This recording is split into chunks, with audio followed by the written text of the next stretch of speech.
Okay mga warriors dia oh. May buntag. Dapat tayo isa ka unit kaya nga trabaho kaning Daihatsu nga minivan. Karaan ni kayo guys.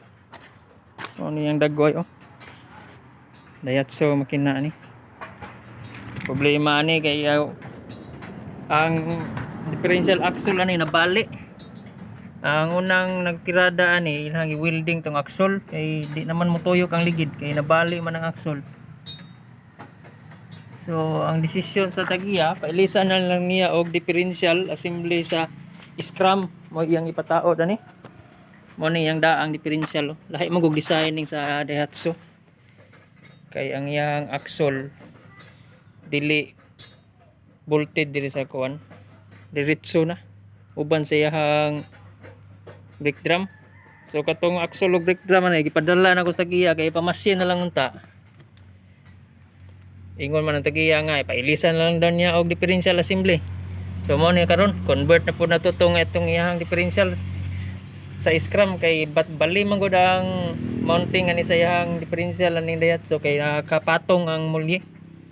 Di pareha sa scrum na multicab ang mulye nasa ibabaw sa ang differential nasa ibabaw sa mulye. Kini ang differential mo nasa ilalom. So balihon pa na to ang iyang spring seat kini. Bali na to sa ilalom ni. Og tanaw po na to ng iyang plans, iyang pupili og sakar ba na dito og sibo ba.